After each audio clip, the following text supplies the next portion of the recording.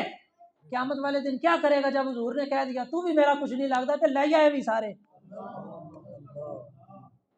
ڈرو اس وقت سے، اسی تے اس ویلے بھی سینہ تان کے کہنا ہے اسی تے بابے غوث پاک دے ہاں، جس بابے نے ساری زندگی قال اللہ و قال الرسول پڑھایا ہے، جس نے ٹول واجے نہیں بجائے۔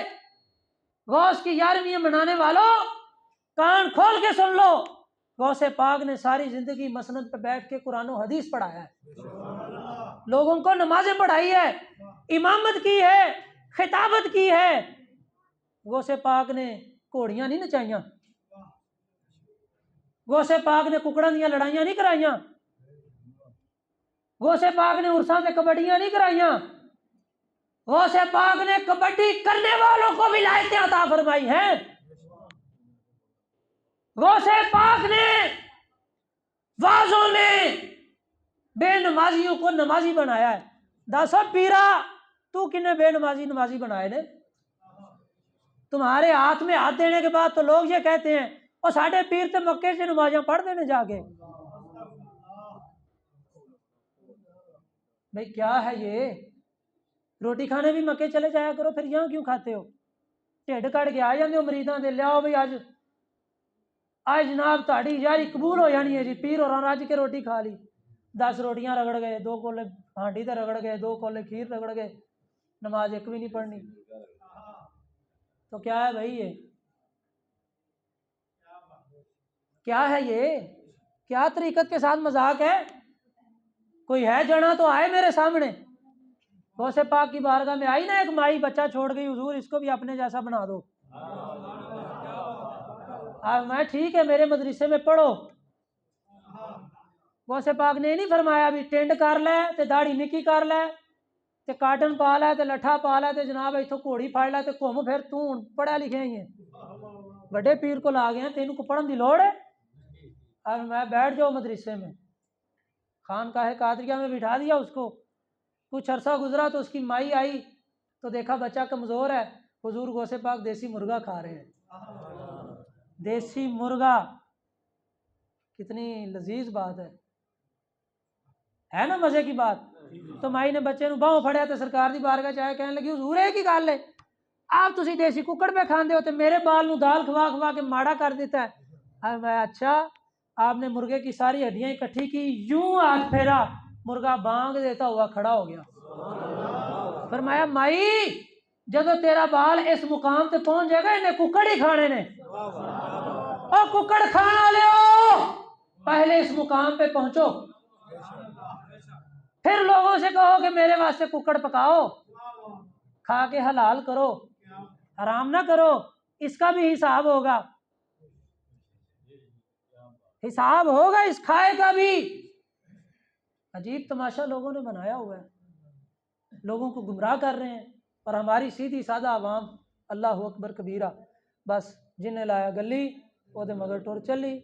بس وہ کیا ہے جی، وہ ہم بچپن میں جب پڑھتے ہوتے تھے نا تو وہ ایک گیم ہوتی تھی یوں کر کے، وہ چڑی اڑی، وہ کیا ہے جی اس جگہ پہ لگایا تو یہ کر کے چڑی اڑی، وہ پیچھے کر لیا وہ دکھا دیا. بس یہ چڑی اڑی والی کھیل دکھا رہے ہیں لوگ آپ کو. آنکھیں کھول کے رہو، چڑی اڑی کے پیچھے نہ لگو، چڑی اڑی کے پیچھے نہ لگو، شریعت والے کے پیچھے لگو جو تمہیں حضور کی بارگاہ تک لے جائے. اس مرد کلندر کے ہاتھوں میں ہاتھ دو. جس کے پاس اپنی گاڑی نہیں ہے وہ تمہیں بٹھا کے کھڑیاں تک کیا لے کے جائے گا؟ میری بات سمجھ رہے ہو؟ جس کے پاس اپنی گاڑی نہیں ہے وہ تمہیں ریش والے سے کھڑیاں کیسے لے کے جائے گا؟ بھائی بغیر گاڑی کے تم کسی کے ساتھ کھڑیاں نہیں جا سکتے، تو بغیر نسبت اور کرنٹ کے تم مصطفیٰ تک کیسے پہنچ سکتے ہو؟ سیدی اعلیٰ حضرت نے مصطفیٰ کریم تک پہنچنے کے لیے طریقت کے جو 4 اصول بیان کیے ہیں نا، سب سے پہلا ہے کہ پیر شریعت کا پابند ہو. یہ یاری شریف کا سبق ہے، ذہن میں رکھنا ہے. سارے بولو، پہلی شرط کیا ہے پیر کے لیے؟ شریعت کا پابند ہو. نمبر 2، اس کے پاس اتنا علم ہو کہ کوئی مسئلہ پوچھے تو وہ اس کو بتا سکے. زبانی نہیں آتا تو دیکھ کے بتا سکے. تیسرا یہ کہ شریعت کی خلاف ورزی نہ کرتا ہو. چوتھا یہ کہ اس کا سلسلہ حضور تک متصل ہو، کسی نہ کسی کے ہاتھوں سے ہاتھ دیتے دیتے حضور تک پہنچے. اے نہ ہوئے آپ ہی پیر بن بیٹھا جی مینوں غوث پاک کی بشارت دے گئے تو پیر ہے بھائی تے آپوں کسی دے مرید ہی نہیں جناب. تے ساڈی اوہو جی عوام او فلانے بابا او دے ڈیرے تے تو کل رات ایڈی خوشبو آئی. ہماری قوم کو سمجھ ہی نہیں آتی. ابھی 2 سال پہلے کہ 3 سال پہلے کی بات ہے، یہ چنگی امر صدو کے پاس ایک فیکٹری ہے، وہ فیکٹری والوں نے کھدائی کی تو کھدائی کے بعد اتنی پیاری وہاں سے خوشبو. اب لوگ کیا کر رہے ہیں جی، ہماری اندھی عقیدت، وہ وہاں سے مٹی نکال کے لا رہے ہیں، بھائی خوشبو والی مٹی آ گئی ہے جی. بھائی کیا ہے یہ؟ وہ بعد میں تحقیق ہوئی تو پتہ چلا کسی دور میں یہاں پہ جو ہے نا وہ کریم والی فیکٹری تھی تو وہ اپنا مال یہاں پھینکا کرتے تھے، وہ کریم کی خوشبو ہے. اور ہماری قوم لا کے اسے گھروں میں سجا رہے ہیں، فلانی جگہ تو مٹی نکل آئی ہے جی. بھائی خوشبو والی مٹی نکل آئی ہے تو اس کو گھروں میں سجا رہے ہو. خوشبو والا قرآن جو 1400 سال سے تمہارے گھر میں پڑا اس کو کبھی کھول کے سنگا ہی نہیں.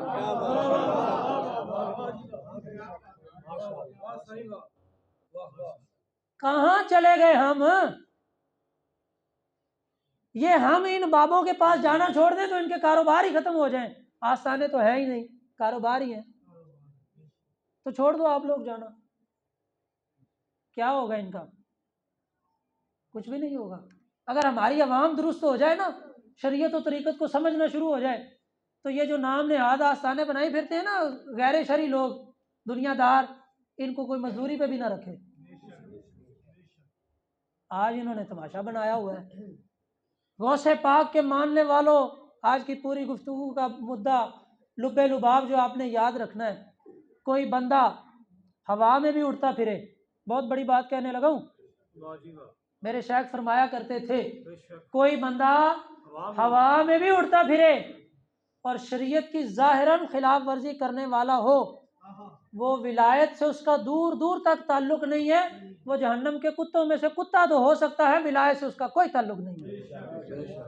اور دوسری بات جو آپ فرمایا کرتے تھے کہ جو پیر اپنے مرید کی جیب پہ نظر رکھے، جو پیر پیر سعادت علی قادری، پیر سعادت علی قادری، جو پیر اپنے مریدوں کی جیب پہ نظر رکھے، جاواں گا تے دیوے گا کی، آمن لگیاں ٹورے گا کی، جب مل نہ آوے گا تے لے آوے گا کی، جان لگیاں دے کے جاوے گا کی. بھئی جو پہلے ہی لوگوں کی نظروں پہ چل رہا ہے اس کی اپنی نظر پھر کہاں گئی؟ جو پیر مریدوں کی جیب پہ نظر رکھے وہ بھی دنیا کے کتوں میں سے کتا ہے، پیر نہیں ہے. پیر تو وہ ہے کہ کوئی آ کے یہ کہے کہ حضور ماڑا بچی دی شادی کرنی ہے، اسباب کوئی نہیں تے سائیں فرمان بہ جا. تھوڑی دیر بعد کو بندہ اشرفیاں دی تھیلی لے آئے تے فرمان بھی وہ کتھے آ بیلی شادی والا. یہ نہیں ہے کہ تھیلی کھولی 5,000 والے 1,000 والے 500 والے آپ دی جیب چ لے بھی 10 والے کو 20 نوٹ ہے کہ نہیں بھی تو شادی چ پا لے. نہ فرمایا کدھر ہے وہ؟ جی حضور میں حاضر ہوں. فرمایا یہ لے جاؤ، یہ لے جاؤ، پھر آنا. پھر اور ہوا تو دیں گے. سائل نے جا کے جب گتھلی کھولی نا تو کہتا میں حیران رہ گیا، میری 4 بچیاں بھی ہوتی تو ان کے لیے بھی یہ اتنی رقم کافی تھی. باتیں ہم کرتے ہیں، ہم اہل بیت کے غلام ہیں. حضرت زین العابدین رضی اللہ تعالیٰ عنہ کی سیرت پڑھو نا. آپ نے لوگوں کے ساتھ کیا رویہ اختیار کیا؟ آنے والوں کو کیا دیا؟ مانگا ان سے کچھ؟ مانگنے والوں کے کاسے بھر گئے، دینے والوں کے پاس اتنا ہے کہ ختم ہی نہیں ہوتا. وہ حضرت خواجہ نظام الدین اولیاء رحمۃ اللہ تعالی علیہ، انا معاف کیجیے گا، حضرت خواجہ معین الدین چشتی اجمیری رحمۃ اللہ تعالی علیہ، آپ کی بارگاہ میں لوگ آتے تھے، کھانا پکتا تھا، لوگ کھانا کھاتے تھے.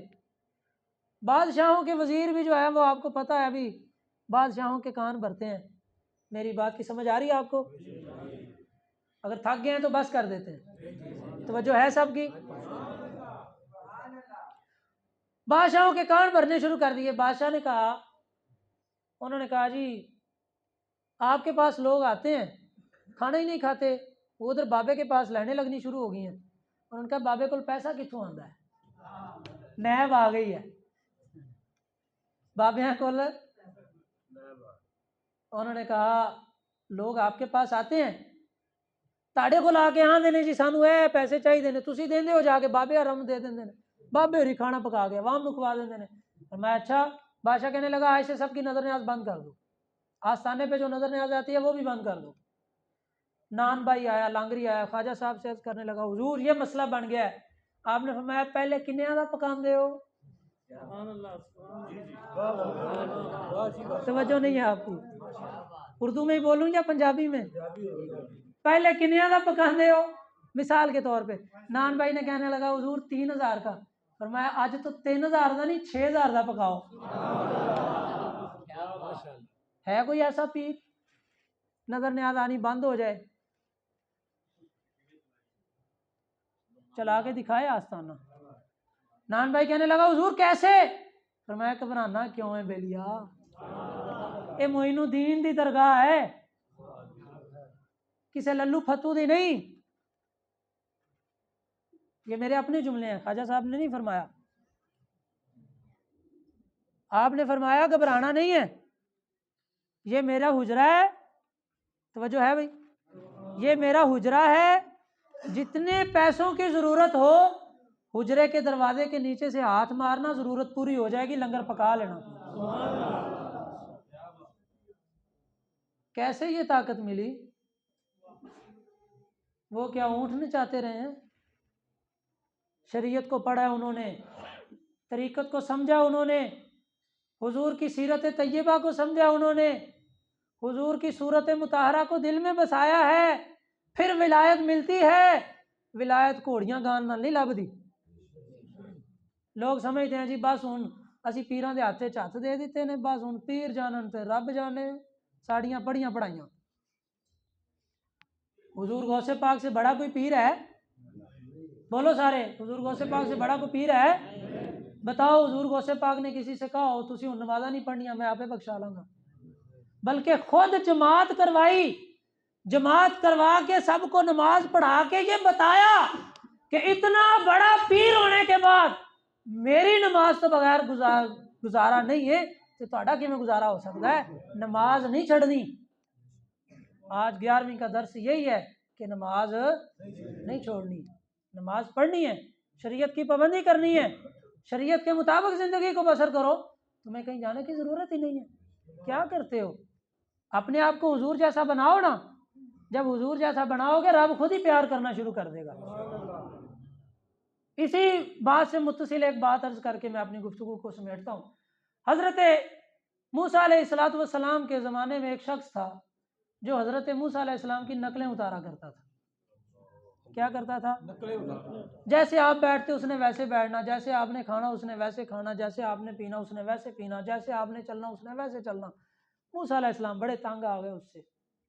خیر، اس کا وقت پورا ہوا، وہ فوت ہو گیا۔ اب جب فوت ہوا نا تو بڑا اعلیٰ مقام ملا اس کو۔ موسیٰ علیہ السلام نے پوچھا مولا سمجھ نہیں آیا، یہ تو مینوں تنگ کردا سی تے تو انہوں بخش چھڑیا۔ جواب آیا، پیارے موسیٰ میری رحمت نے یہ گوارا ہی نہیں کیا کہ نقلیں میرے کلیم کی اتارتا ہو اور میں اس کو جہنم میں بھیج دوں۔ بھئی وہ تو کلیم ہے جن سے رب نے کلام کیا ہے، تو وہ حبیب جس حبیب کو رب نے سامنے بٹھایا ہے، اس حبیب کی نقلیں اتار کے اگر ہم داڑھی رکھیں، سر پہ امامہ سجائیں، سفید کپڑے پہنے، حضور کی سنتوں کے مطابق زندگی بسر کریں، تو رب کو حیا آئے گی؟ رب جہنم میں نہیں بھیجے گا۔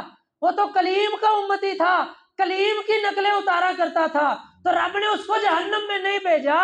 رب نے جنت میں جانے کے لیے اپنے حبیب سے کہہ دیا، حبیب اعلان کر دو کہ جو میری ایک سنت کو پورا کرے گا میں 100 شہیدوں کا ثواب عطا کروں گا۔ اب آپ پہ ڈیپینڈ کرتا ہے، ثواب لے کے جنت میں جانا ہے یا ثواب سے بچ کے جہنم میں جانا ہے، آپ پہ ڈیپینڈ کرتا ہے۔ حضور کی سیرت کو اپناؤ۔ غوث پاک نے ساری زندگی یہی درس دیا ہے، اور حضور غوث پاک کی 11ویں بھی ہمیں پکار پکار کے یہی کہتی ہے کہ میرے نانا اور دادا کی شریعت کو اپناؤ گے تو گزارا ہوگا، شریعت اور طریقت کو بائی پاس کرو گے تو کوئی فائدہ نہیں ہے۔ اللہ تعالیٰ سے دعا ہے کہ اللہ تعالیٰ ہمیں حضور نبی کریم صلی اللہ علیہ وسلم کی سیرت طیبہ کے مطابق